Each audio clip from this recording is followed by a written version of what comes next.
dear friends, to our time of devotional reflection for Thursday, June 29th, 2023.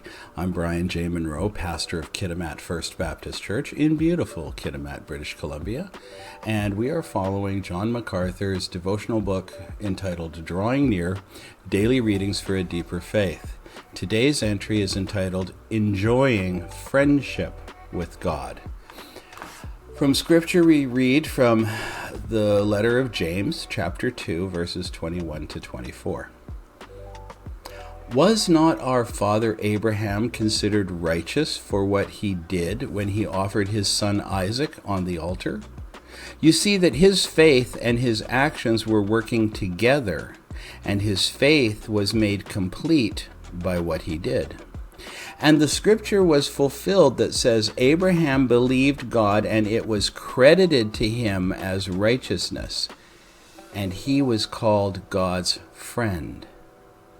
You see that a person is considered righteous by what they do, and not by faith alone. Our main thought for today is, you are a friend of God if you love him and obey his word. Pastor MacArthur writes, can you imagine life without friends? Those precious people who love you despite your failings and who stand by you through joys and sorrows? Those to whom you've committed yourself and whose companionship you treasure? Can you imagine life without them? They are without question one of God's greatest gifts, and yet there is an even greater gift: friendship with God himself. Jesus spoke of such friendship in John chapter 15, verses 13 to 16, which I'm going to read. Greater love has no one than this, to lay down one's life for one's friends. You are my friends if you do what I command. I no longer call you servants, because a servant does not know his master's business. Instead, I have called you friends. For everything that I learned from my Father, I have made known to you. You did not choose me, but I chose you, and appointed you so that you might go and bear fruit that will last. And so whatever you ask in my name, the Father will give to you.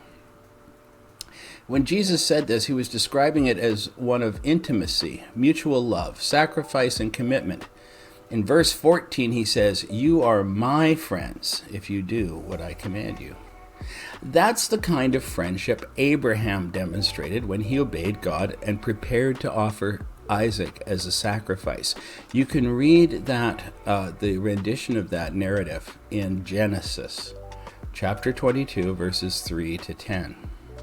Isaac was the son through whom God's covenant to Abraham would be fulfilled.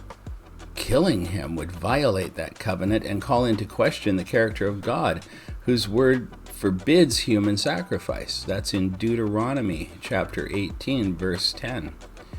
It took unquestioning trust for Abraham to obey God's command. When he did, his faith was on display for all to see. The Greek word translated justified in James chapter 2, verse 21, has two meanings: to acquit, that is, to treat as righteous, or to vindicate, demonstrate as righteous. James emphasized the second meaning. When Abraham believed God, he was justified by faith and acquitted of sin. That's what it says in Genesis chapter 15, verse 6. When he offered up Isaac, he was justified by works in that his faith was vindicated.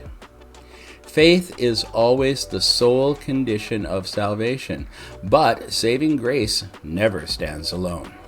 It is always accompanied by righteous works. That's the test of true salvation and of friendship with God.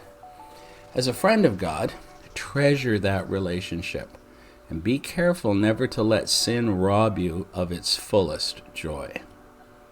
My dear friends, thank you for taking a few moments out of your day to listen to this devotional reflection written by Pastor MacArthur. And thank you for letting me be given the privilege to read it to you and share it with you. I truly appreciate you for checking in and hearing it. Now, I've taken Pastor MacArthur's suggestions for prayer and for further study from this devotional reflection, and I've placed them in the description portion of this video for you. I urge you, read them.